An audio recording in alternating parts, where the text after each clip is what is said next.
Join us every Wednesday for InFocus, a weekly talk show produced by the SKNIS Nevis Information Service, where we provide exclusives with key persons within the government and discuss pertinent, relevant, and interesting matters that affect us all.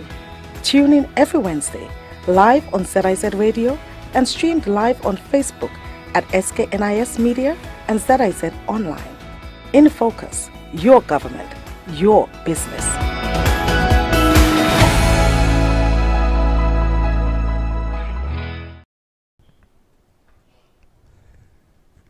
I'm Ian Richards. Welcome to InFocus, a weekly program where we zoom in on what's happening within and throughout the government, your government. According to statistics in the 2023 budget for the 2024 fiscal year, St. Kitts and Nevis's macroeconomic performance was anticipated to grow by 3.9% by the end of 2023. The government is relying on construction and tourism, among others, to drive economic expansion as it seeks to maintain the momentum in 2024. Joining us today to discuss the government's march towards sustainability is Prime Minister, the Honourable Dr. Terrance.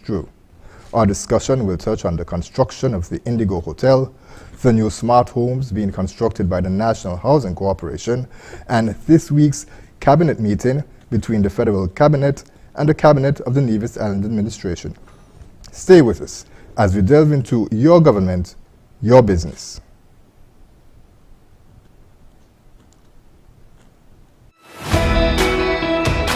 Join us every Wednesday for InFocus, a weekly talk show produced by the SKNIS. If you haven't done it as yet, please do it today. Subscribe to our YouTube page at SKNIS Media for regular updates, live coverage, and even more information on your government.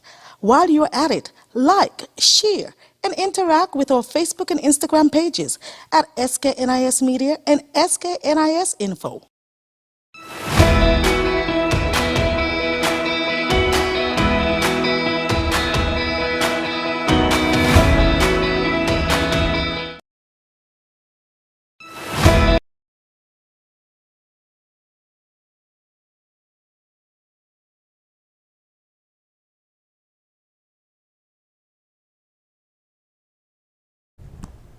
Yes, it's a pleasure, of course, Ian, for me to be here. First of all, let me wish you and the InFocus team and the SKNIS a happy new year. And let me extend it to the management and staff of ZIZ as well. 2024, we look forward to have an excellent year. Right, and as you speak about looking forward to having an excellent year, it's something, of course, that you're working on in terms of the government and making sure that people in St. Kitts and Nevis, the citizens and residents, could have an excellent year. But before we get into 2024 PM, let me just jump back to 2023, and I want to talk a bit about the budget consultation process. Of course, the budget would have been delivered in December, and I would want to congratulate you on the budget as well, too. But in terms of the preparation for the budget, there were 3 specific engagements, essentially taking the budget on the road. Talk to us, Prime Minister, about the importance of taking the budget on the road and engaging the persons in the different spaces. Of course, there were youth that was held at the Marriott and stakeholders from the economy, from different stakeholders, and there were community engagements in Lodge and also in Old Road. Yes, thank you very much. Our government, our administration, the Labour-led administration, seeks to establish a government on the principles of good governance. You cannot have a government built on the principles of good governance if the people are not involved. It has to be people-centered. Now, the budget is one of the most important activities of any administration, any government. And to have such an important activity or event that is not directly consulting with the people, I think that what you seek to do will not benefit as much as it should if the people are not involved. And I'm talking about benefit from the input of the people. And that is why we introduced the concept of taking the budget on the road. We consulted with the youths at Marriott and other stakeholders, and the youths were very informed. They asked very questions that were pointed and questions that provoked thought. and cause us to think. And in essence, they also add to the whole budget process. And then we took it even further into the communities. I think this might be the first time where the budget process is brought to the community, where the government employees, for example, the FS, who was always in attendance, to listen to the people and to see what questions might come. But not only questions, but suggestions as well. And we also had that in Old Road. And they answered the concerns as well, Prime Minister. And they answered the concerns as well. And so we intend to intensify this type of process so people can see how the budget is formulated, why certain decisions are made, and they have the opportunity to influence the budget, because a number of things we would have heard would have influenced the budget. And we can go deeper into the budget and see how the budget was really a people-centered budget, historic to some extent, based on what was presented for the people, things that had never been done before, neither here in St. Kitts nor anywhere in the Caribbean or throughout the Western world. And that it is because when you go out to the people and you listen to the people, it really imbues you to really create a budget that is people-focused, people-centered, because you get the sentiments from the people, not only their words, but also to see how the people feel and what the people are expecting and what would be in order to make sure that you take care of the people of St. Kitts and Nevis. And that, to me, had a significant impact on how the budget process was developed and what eventually was delivered to the people in the 2024 budget. Can you share a bit more about that, Prime Minister, in terms of how the engagements informed the drafting and calculations of what actually was presented in the budget? Right. For example, we went to Marriott to speak to the youths. The youths, of course, would bring their ideas and, of course, also their scrutiny of the process and sometimes their criticism as well. And they, doing that, would provoke us to really, look at the budget in a particular way. And then we will take their suggestions, for example, and see how we can incorporate it in the budget to make sense. For example, the youths would discuss issues of education, opportunities, and so forth. And if you look in the budget, we had a great deal of opportunities for our youths. When you take it to the communities and you listen to the workers, and the workers will say to you, look, these are things that we are going through, and how can government respond? Hearing those type of things, of course, would cause that when you go to the table that they are included or even considered, if not directly included, in terms of bringing out the final draft of the budget. So that type of process, I would say, influenced the budget tremendously. Expected to continue, that process? Expected to continue and expected to intensify. And we want our people to become more engaged and more involved in the budget process. So as we speak about the budget, Prime Minister, talk to us a bit about the capital projects, some of them I should say, of course.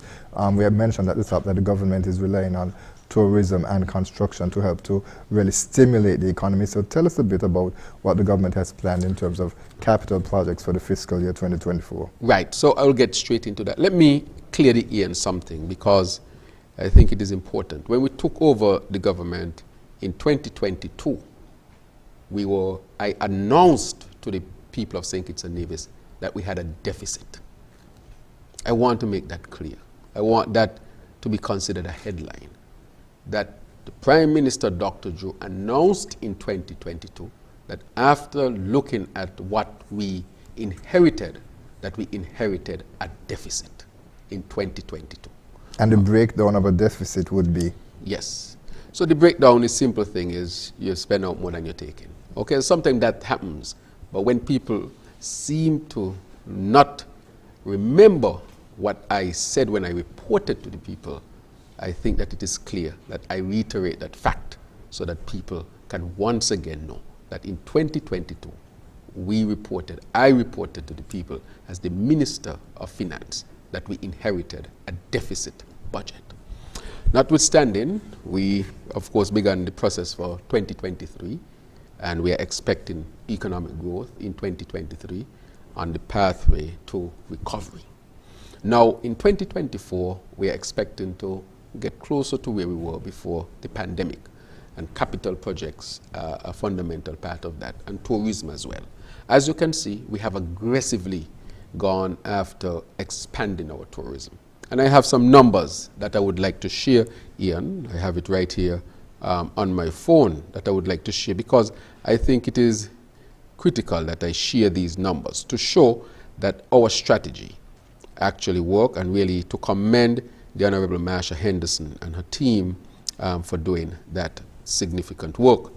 Let me go through some numbers, if you permit me. In year 2022, amount of passengers by air, 113,154. That is how much we had in 2022. Remember that when we took over the government, that there was there were still restrictions. And on the 7th of August, the elections was the 5th, which was a Friday. My first official meeting after swearing in on the Saturday was 7th of August with the task force. And I asked them then for the statistics or the evidence with respect to COVID, and if there was scientific data to suggest that we should keep restrictions. I got them in that meeting that Sunday night from the CMO, and it showed that we could actually remove the restrictions and open up the country. That is what saved us in 2022. Otherwise, the deficit would have been worse. Remember that I also reported that to the people. So in 2022, 113,154 passengers by air. In 2023, 160,712, an increase of 47,558. This is because of how we invested to make sure. Amount of flights, a number of flights in 2022, 4,728. In 2023, 5,918, an increase of 1,190. These are significant increases because of our policies and approach to open the country and to aggressively put policies in place to get more people into St. Kitts, such as new flights into Caribbean Airlines, bringing in more international flights and so forth, and we can see the direct benefits. 47,000 is more than the population of St. Kitts. And that's just the increase by, not the total number. Because the total number is 160,712, and our population between St. Kitts and Nevis can fit into that a few times. Yes. In cruise ship, 2022, 490,267. 2023, 760,354, an increase of 270,097, by over 250,000 increase. But if you look at the number, and then we had more cruise ships of 14. But the number of cruise ships is not as important as the number of persons who come, because you can have a lot of ships and they can come empty, but you can have few ships with a lot of people, which would have a greater impact on the economy. But nonetheless, we had both last year. Amount of passengers by sea, 2022, 8,478, 2023, 21,500, an increase of 13,022. The amount of vessels, or the number of vessels rather, 1,106 in 2022, 1,806 in 2023, an increase of 700. What we did on August 7th to open up the country was very important in terms of the recovery of the tourism product. Had we opened up the country earlier, these numbers would have been better, and we would not have suffered the deficit possibly that we suffered in 2022. It was a bad decision to shut down, to keep the restrictions unnecessarily, even when the scientific data. And as a result, the country lost millions of dollars, millions of dollars, and people who could have been working were not working because of that bad decision. So the numbers speaks for themselves. That we went out, we got new flights, JetBlue, which is having a tremendous impact. Right now, hotel occupancy is up from even last year on the general. More people coming into St. Kitts as a result of that. We had expanded American Airlines, United, Air Canada, the British Airways, and in the Caribbean, intra-Caribbean travel, which is our second largest source of tourists, we had inter-Caribbean, Caribbean Airlines. We are now expanding their flights into St. Kitts Nevis. we have a number of regional airlines expanding into St. Kitts and Nevis. And as a result of that, we are seeing an increase from there. Even at the terminal, apart from the cruise ships, we are seeing more. We saw an increase, maybe the highest number of yachts we have ever seen, private yachts, could have been this season in our history. And I will make those numbers available when, as soon as possible. So if you plan to write something on it, you can have access to it. And as a result, we saw income from that area that we had not had before in this season. And we expect to expand on it even more. So as you can see, our strategy for tourism is working. I just met with the management of Marriott, and I'm told that they have presently right now, they have about roughly 50 positions available that they can't fill. And I spoke to the Minister of Labor so that we can get aggressively to our people. Because our people are searching jobs, our jobs are there. They're asking me if we can't fill them here, would it be possible to bring in people? I'm saying that we're going to do everything to get our people here to fill them. That is why we are expanding tourism, so that hotels can have tourists, and that will engender, of course, more jobs for our people. So basically, I would say that the strategy is working extremely, extremely well, Ian. You asked me about capital projects, because now we are getting to construction. This year, we're going to see a lot of construction taking place. Our housing revolution will take place. I guess we'll speak about that, but I'll speak in general about capital project. So the housing revolution, we intend to build a lot of houses. We have already a lot of people approved for houses. The second matter that we're going to look at in capital projects are road projects. We also have the hospital to be built this year, $60 million US, 50 to 60 million US dollars investment. We have the renegotiated and we launched solar plant, which is about 80 million US dollars. We just launched Hotel Indigo, which is about $100 million. And of course, the roads will be millions of dollars invested. We have a number of projects, but these are large projects, and just calculating that amount, you are easily talking upwards of more than $500 million EC dollars already. And there are a number of projects in the pipeline that we will be announcing going forward. And so therefore, we expect that the construction activity will be high this year. It is already picking up, and therefore, we want our people who are in the construction field to really be ready to take up these jobs. Because I don't want anybody to call me and say, Dr. Joe, we have jobs, but it seems like we might have to get people from overseas. Let us get our people here employed first, and then we can discuss who we can bring in if there is a need. But our people must be given preference in terms. And I'm saying to our people to take advantage of the opportunities, apply for these jobs, get into these jobs.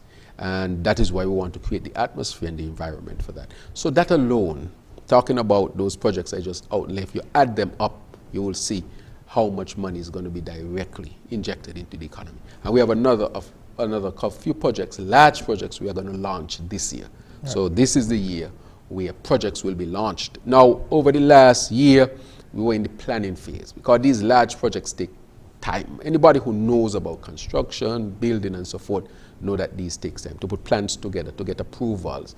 You know, something we have to study, environmental impact study, this, that, the number or the critical things that have to go into making these large projects a reality. You know, they take time, but we are at the point now where we are rolling out. Right. So, Prime Minister, of course, you mentioned the NHC homes, and let's focus a bit on those, the ones that are being constructed under in partnership with the East Coast Housing Development Company. Now, you recently visited the model home being constructed in Connery. What was your impression of the process where it is at this stage? Well, my first impression is how strong the house is. I want to stress, I mean, the house has panels. These panels are steel mesh panels. They are steel come up between the panels. Then they are bridged with steel. And then all that steel, then it's filled with concrete. It's concrete, it's a concrete house that we had never had before. And when you go and you see the strength of the house, look at the house in Connery's, it also looks very nice. It's not even painted yet and it's taking shape. It's cheaper, stronger. The spacing there is amazing. And you can easily build on top. It's hurricane resistant as well. And will be more resistant to earthquakes. So it is a good investment. And therefore, I was pleased to see where they reach. If you look at the normal time for construction of a house around here, and you look at that, you can't say it's taking longer. The reason why we have not launched all of the houses yet, we're going to get the model home. Our people can go there, go inside there, hit the wall, boot up on the wall to see, because I hear criticism about the strength, but it's the strongest house I've seen built. It's concrete and steel and panel mesh, panels that are steel meshed. And therefore, we want to give people that opportunity to go and see. They're saying no bats coming in your house, the chances of leakage are going to be extremely low. Hurricane resistant, easy to protect from hurricanes in terms of getting prepared and so forth. And when you get your children and they grow up, in the future, you can easily go up top and put on another 2-bedroom if you wish. And therefore, it gives the opportunity for expansion. So I'm very pleased, Ian. I'm very, very pleased. And I encourage SKNIS to go and visit and ask the questions and bring the homes closer to any news agency or any journalist. They should go and visit the home and then report back to the people. So I see a lot of speculation out there, but I am very pleased with the quality of the homes, of the model homes that I've seen. And of course, it's a new process in terms of the construction method, and so you would have engaged with the contractors who are building the model homes as well. So what's your feedback in your discussion with them? What did they have to say about the process? So two things would have taken place, and I want to congratulate NHC. When the first model came out, they brought the people to see them. The people said they wanted larger rooms. That is why there was a delay. Because remember, anybody who is in construction and so forth knows, if you change 1 foot anywhere on a building, everything changes. And so we had to change the rooms from 10 by 10 to 12 by 12, I think they are now. They are large rooms. And therefore, just that changing means the floor plan is going to change, the roof plan is going to change. You have a lot of changes taking place. So we had to go back to the drawing board, change the plans. Otherwise, these houses would have been done since last year. So let us remember that. And so the other thing that NHC did was to bring the contractors in, because there was a lot of speculation about, of course it's a new thing and people should have questions. It is understood, and NHC should answer people's questions and take the public seriously, which I want to applaud NHC for. Applaud the Minister, the Honorable Dr. Jeffrey Hanley, and the team at NHC, the board, for taking people's considerations seriously. Even the contractors were brought in to a workshop where the technology was explained by one of the engineers from East Coast. And the contractors, for the most part, was satisfied with what was explained.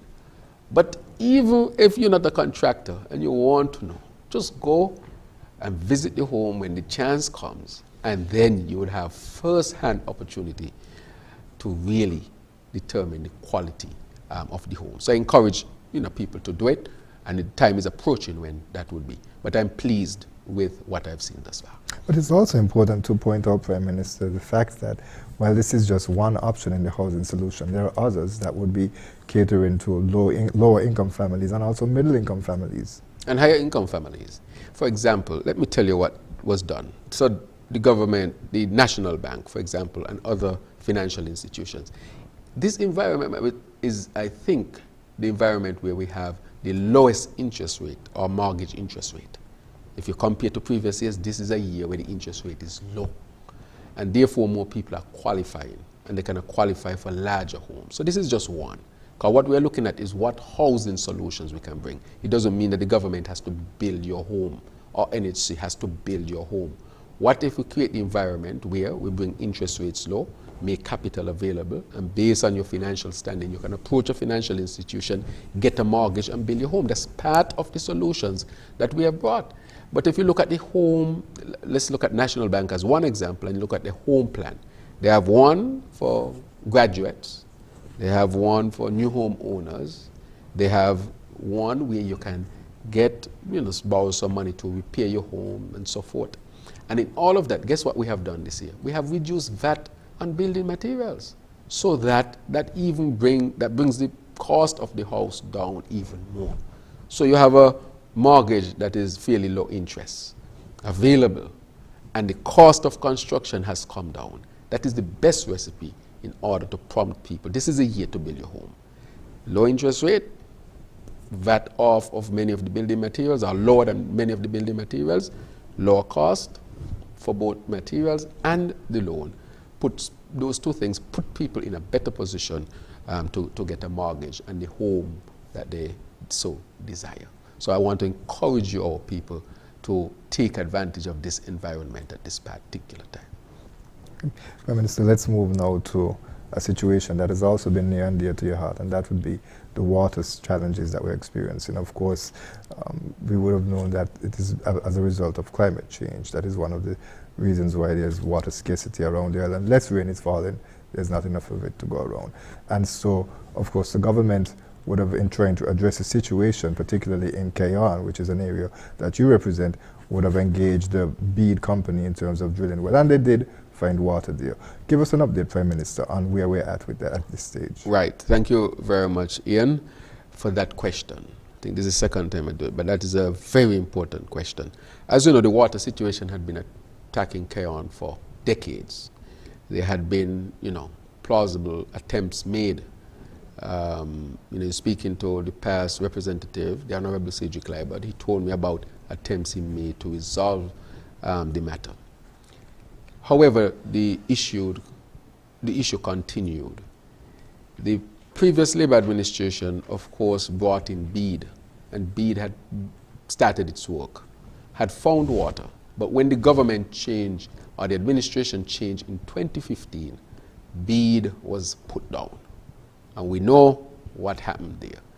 In the end, maybe in 2022, close to the 2022 election, they tried something. But of course, you allow basically 7 years to pass doing nothing. And the Kayan people continue to suffer. Under a previous government that they supported, which was shocking. However, nonetheless, we are now in 2024. As soon as we got in, we started to engage BEAD again. BEAD had some issues. The machinery had become somewhat dilapidated because the machinery was just sitting there without any work to do. They got all their machinery back. They started to drill again. And I think that God intervened in this one. The area in St. Kitts that had the most water issues, the largest single well ever discovered in St. Kitts and Nevis, according to what I'm told by the technicians and experts, is that well that was found in Kayan. And when they test the water is potable. They test it once, World Health Organization standard, they test it. And right now, as an update, they're testing it again. So the water, the reason why we have not connected it, we want to test it multiple times. Because the water is so pure. It's amazing. That's why it says only God could have intervened here. Give us pure water in such abundance in the area that suffered the most, or suffers the most. It has, of course, the challenge is still there. And so when that last test comes, which we expect to come either maybe next week, we are going to Kayan and have a ceremony and connect the water. Initially, we have a smaller pump, so we'll be able to pump maybe 250,000 gallons per day. That's a significant amount of water. The larger pump has been ordered, where we can get, hundreds of thousands more. And that, but we don't want to delay while they're preparing the larger pump. Let's get this significant amount of water that's going to solve the problem to a great extent in Kayan while we wait for the larger pump to come. So the update is the last test for the water is being taken place. It's going to be finished, I think it should finish this week, but let's say next week. And once that is done, we're going to connect the water while we await the larger pump to come. As soon as it comes, we're going to exchange the smaller pump now because they did not expect to find so much water. And so pure. And so easily connected.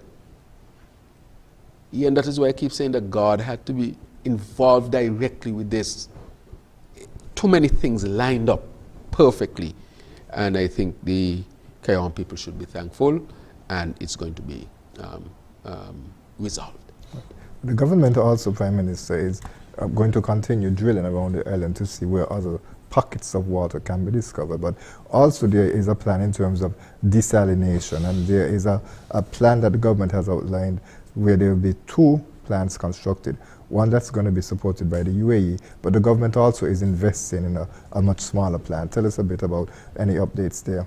Right, so let me update you on desal. Right now we are buying water from Marriott, desalinated water. They expanded their system there to help the Frigate Bay area and the Southeast Peninsula. So that is happening. So we have introduced a solution. Also, as you know, in my constituency that had been hit the hardest, we have a water storage tank delivery system, which is ongoing. And to reiterate, that went through the procurement process, because this is a government about good governance. And so right now we are going to build a larger desal plant than the UAE. The UAE water desal plant is about 30,000 with solar energy. And that's gallons per day. And that's gallons, 30,000 gallons per day. Right. One for SKNIS, one for Nevis. If you lose solar energy, if we connect it to the grid, we can get up to 60,000 gallons per day, but of course it's more expensive. What we are going to construct is a desal plant to produce 2 million gallons per day, which is much larger than what the UAE is doing, but it's going to cost us money. However, we have determined that we have to be able to provide water for our people. So 2 million gallons per day, desal plant, we want to complete this year. And that is on its way as well. And I didn't talk about that with capital projects. That's a major investment as well. There's so many projects we're doing this year that sometimes you may not list all of them. And so that would be completed this year as well. So we expect the drilling, as you said, because we have mapped the areas in St. Kitts where we're going to continue drilling. We're going to do desal, and we're going to do water harvesting. We are very serious about solving the water problem in St. Kitts and Nevis. Also, we are very serious about solving the electricity issue. As you know, the Saudi government with us will invest in our generation plant. But apart from that, the geothermal, but apart from that, the solar plant that is coming, and that, of course, will bring the electricity cost down as well. All this is building towards a sustainable island state, where we sustain our standard of living and give us the opportunity to improve in the future. Simply that. So everything is geared towards that. Water scarcity, solve it. Electricity issues, solve it. And technology issues, solve it.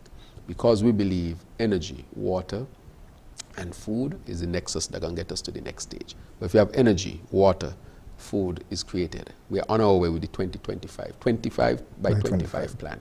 We are building the greenhouses. We are doing the chicken farms. And agriculture would be able to demonstrate this. And we are getting our farmers, of course, on board more and more every day.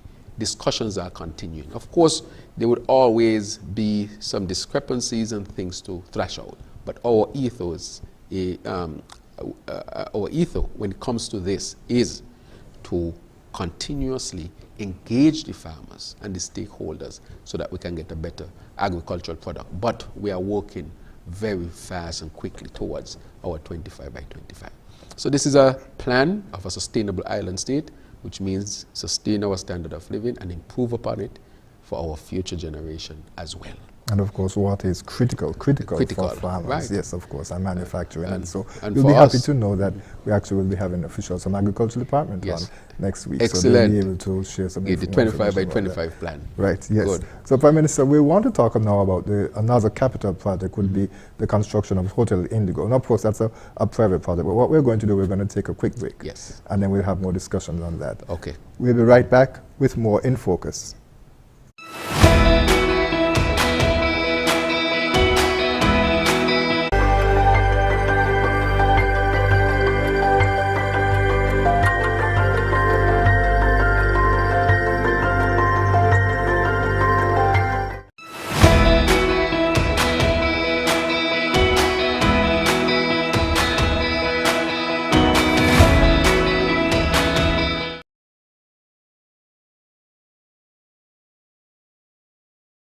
Dr. Terrance.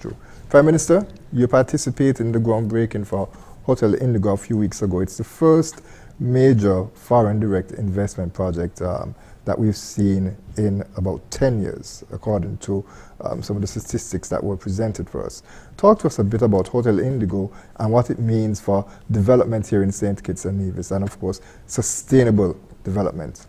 Right, Ian. Before I get, I think you made a good point. It's been a long time since we have had an investment like that.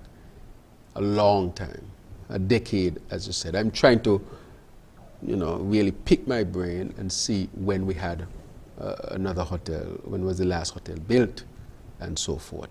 But as you know, it's been a decade.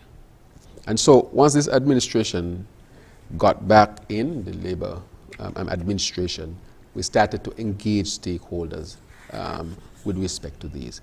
As you know, the Minister of Investment, the Right Honourable Dr. Denzel Douglas, was instrumental in this as well. I want to point out our High Commissioner in London, His Excellency Kevin Isaac, pursued this. We engaged because there were people there who always wanted to invest in St. Kitts, but the environment was not there for them. So as soon as we had a change in 2022, they just start flooding us and say, look, I have my proposal ready to go. We're going to launch another development soon.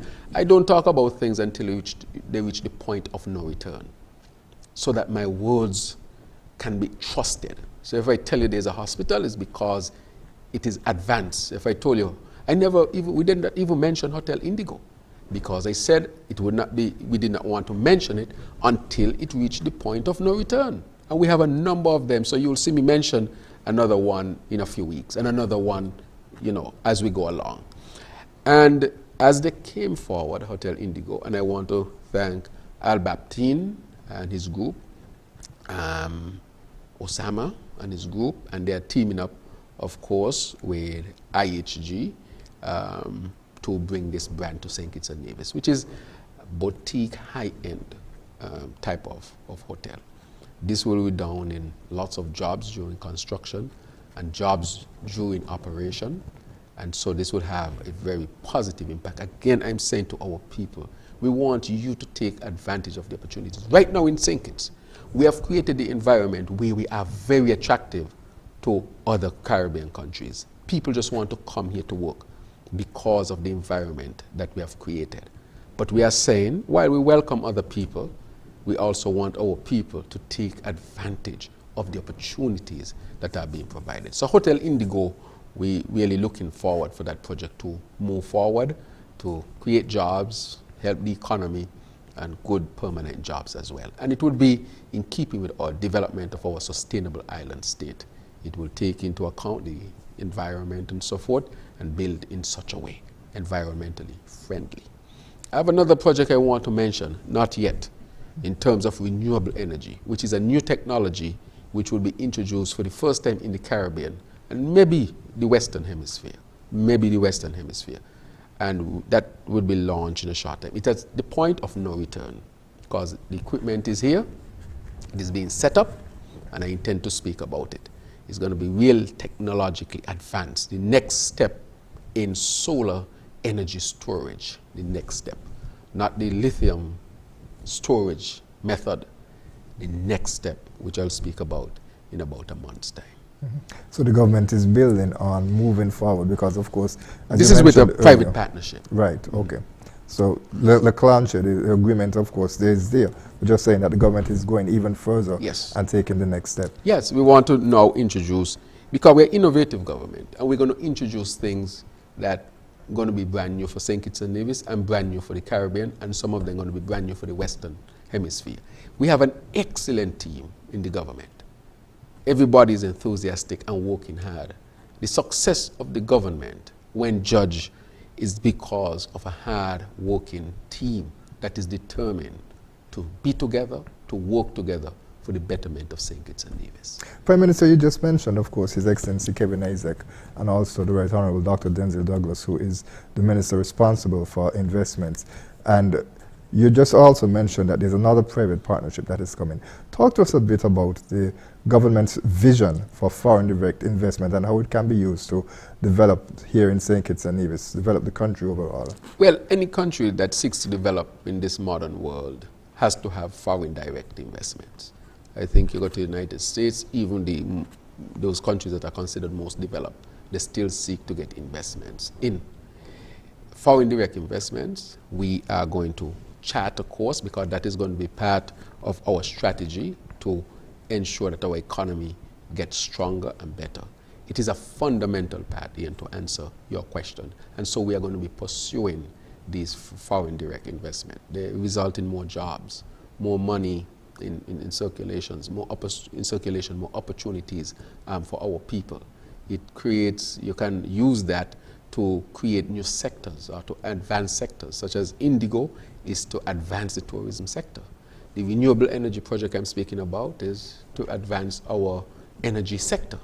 Geothermal, foreign direct investment, to advance that. So therefore, foreign direct investment is going to be a fundamental part in terms of building out our economy going forward. And of course, there are opportunities for the private sector here to get involved as well, to become investors as well. Right. So of course, our local companies, you will see, they would benefit from all of this and give them opportunities to investment. Let me say what we have done. During COVID, there was a temporary decrease in taxes for companies. We have extended those so that companies can save more money and invest in their people and invest in their company. And we are seeing that with a number of companies because we want the private sector here in St. Kitts and Nevis to do extremely well. Because when they do well, we all do well. So it's a win-win type of situation. So even though foreign direct investment is part of it, our local companies, we are investing in them as well in terms of looking at the tax arrangement and whatever else we can do to help them to deal with any issues of cost operation that we can help to, make it better and easier for them.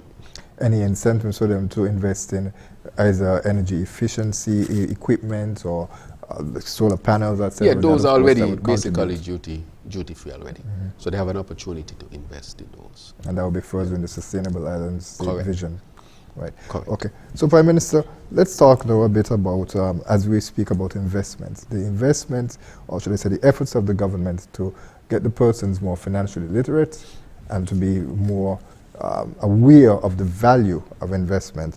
And of course, we know that you recently launched during the budget the government's financial education and savings program, which is geared towards exposing citizens and residents of St. Kitts and Nevis to investment.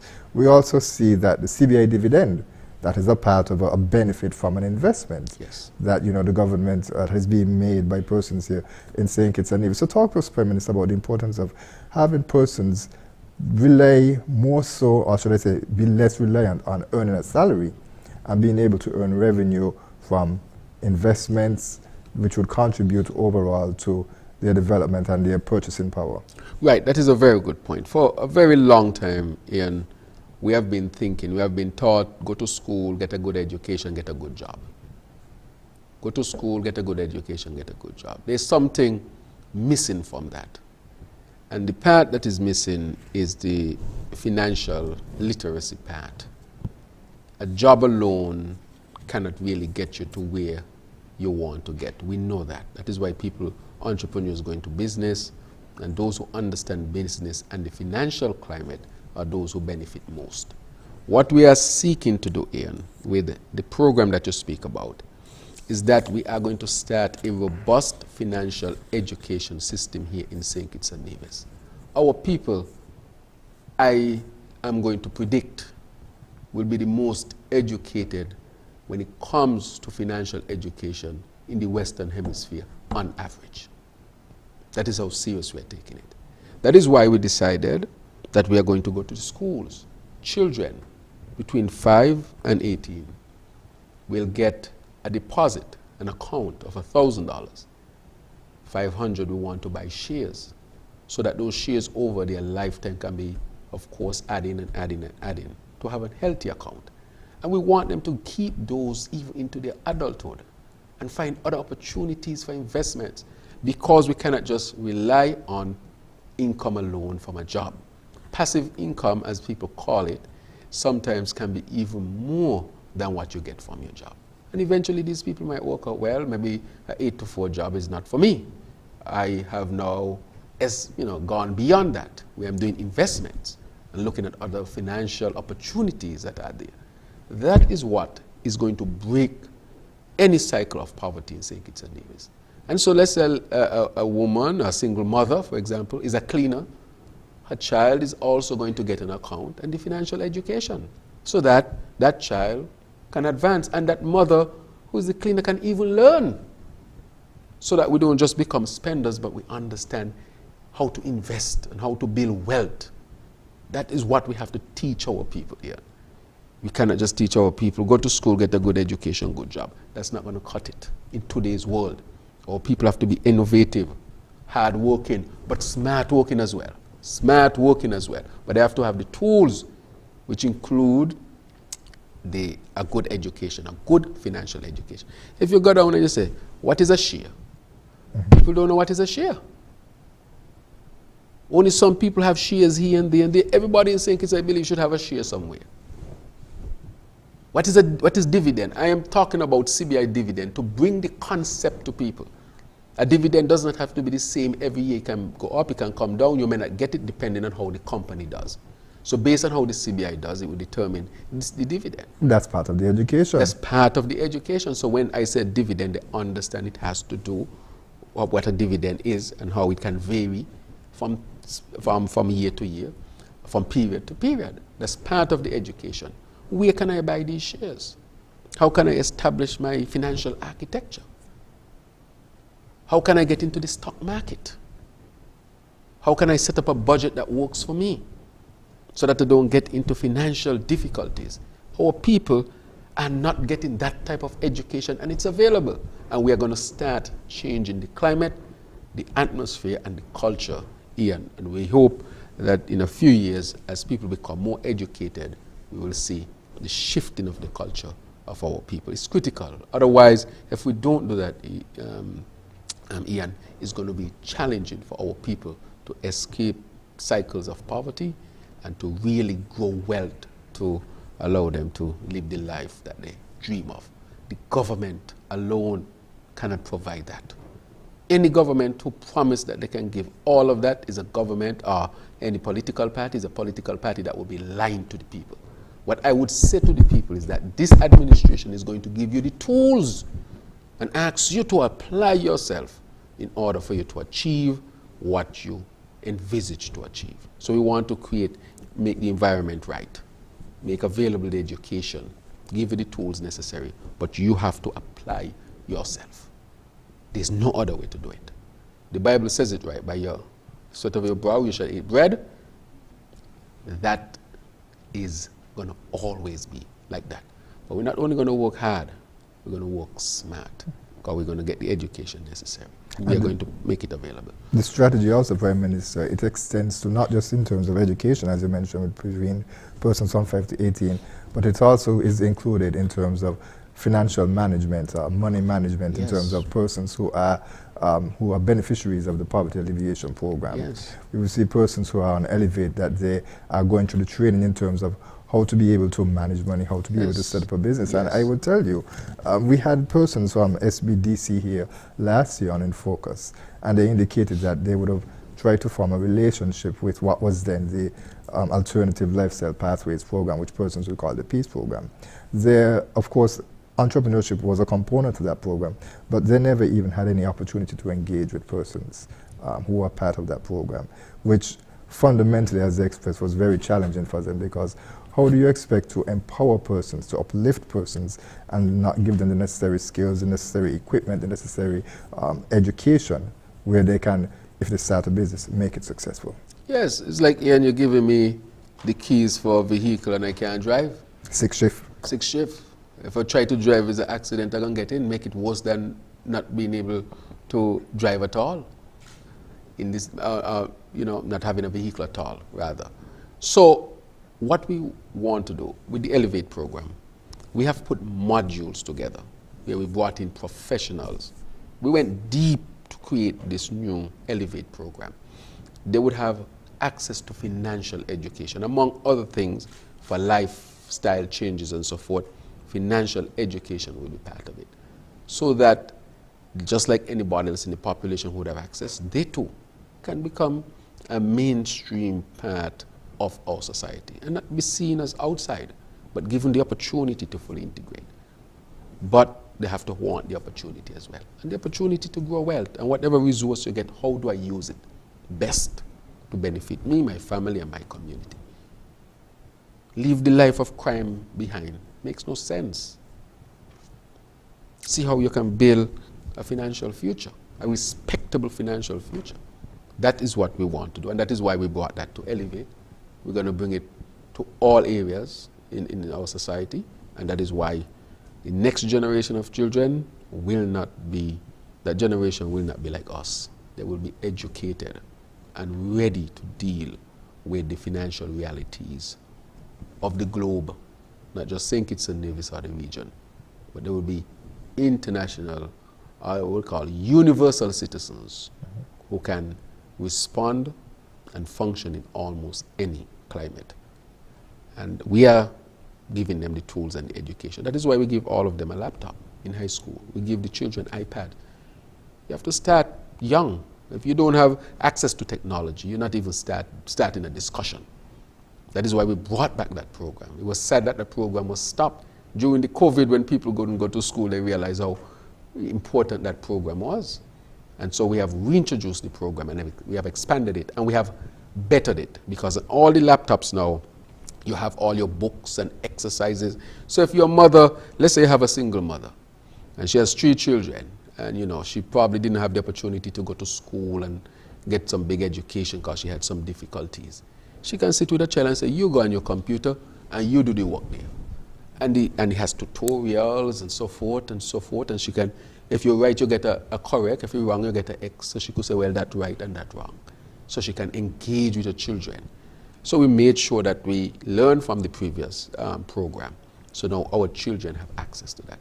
And on that will be the financial education package as well that we're going to introduce, so they can refer to it, go to it, see their accounts, see how their money is growing, see opportunities to invest. Tell the parents, man, look, invest in this, don't spend your money on that. Let's save this because we can get return on that. Don't put it in the bank, it's only 3%. The bank over here is 4%.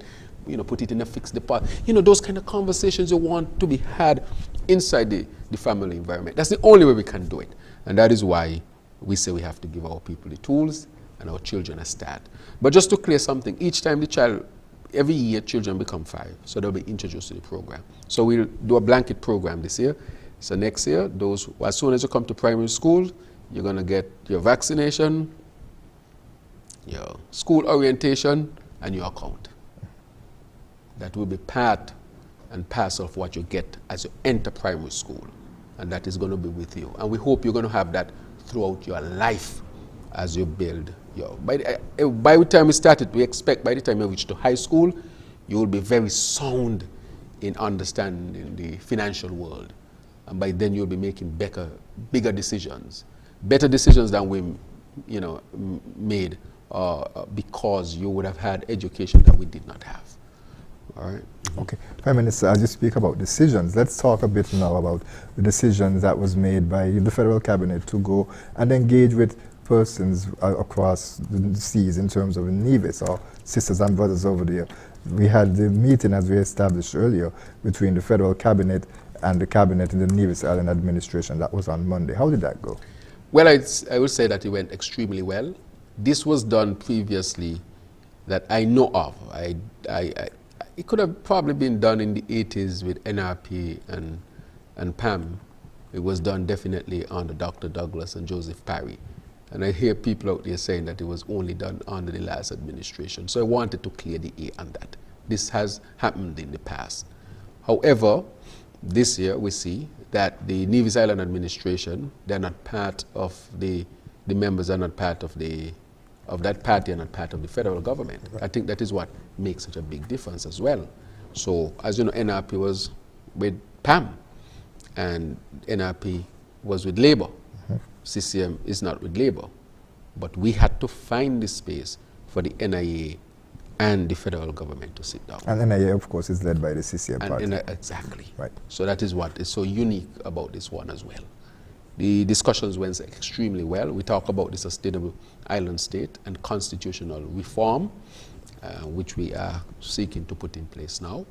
40 years on, we have to look at our constitution and see where we can enhance it and better. There are some things in there that really, those things need to be looked at and be, reconsidered. And that is what we are going to do. And so our people can expect more information going forward. But I would say the discussions were fruitful. My position is, I have a unique position on St. Kitts and Nevis. That is my personal position. I believe we are one country, one space, if you ask me. That is my personal position. The position is we are federation. I really think that a child in Keon, St. Peter's should have the same opportunity as a child in Jessops, and a child in Jessops should have the same opportunity as a child in Keon, St. Peter's. That is my personal belief.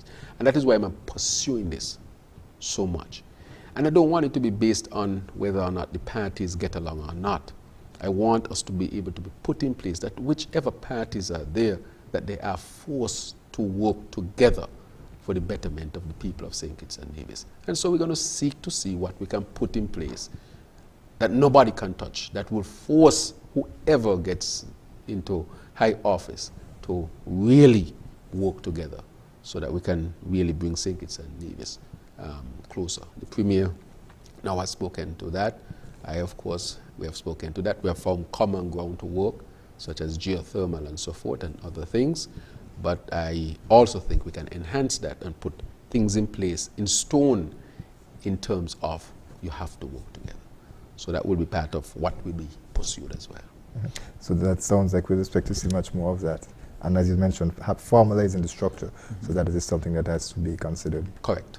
Right. Correct. Yes. Okay. Well, Minister, we're almost out of time for this program. Yes. I'll give you an opportunity to make any final comments. Right. I want to thank you very much, Ian. We have touched on some very critical matters, but our goal is to create a sustainable island state, meaning we sustain our livelihood, our life that we have now, and improve upon it even, that we don't go backwards.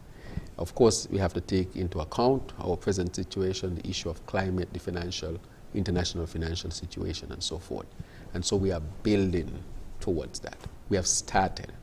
St. Kitts and Nevis, we have made revolutionary steps in a very short time, such as the plan for financial education.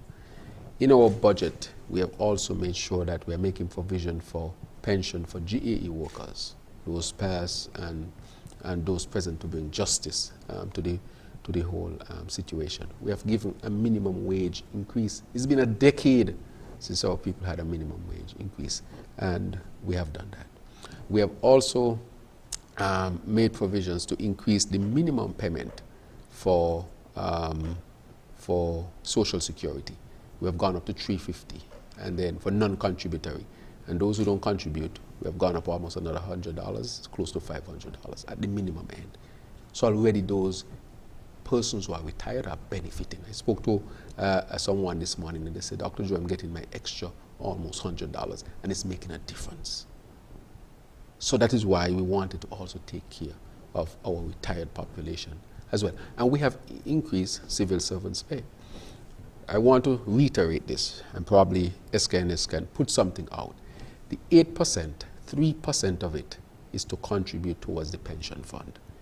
5% is your increase. Why did we do it like that? We know that for the fund to be sustainable, you would have to have contributions eventually from the civil servants. But I did not want, in this climate, for civil servants to take home less. That is not just. So I say, give the civil servants the 5% increase and an extra 3% that will be taken out for the pension fund. So we create a sustainable, strong pension fund while the civil servants also enjoy an increase. And so I'm asking the civil servants that we'll be taking out 3%, but remember we gave you 8%. We did not just want to take out 3% and you take home less. It's a decision that had to be taken because the ball had been kicked down the road too many times. And I've said that we can make things better because we're thinking about sustainability. And that is one of the ways of making government pension sustainable, by making it contributory, but you have to do it in a way to bring ease to the civil servants and not pain. And that is why we did the 8%, 5% to take home and 3% your contribution. So you'll be taking home more money while we establish a sustainable fund. So I hope that something is put out on that as well. And I will finally say... I would say we actually put something up with HR already. Exactly. Yes. Excellent. Excellent.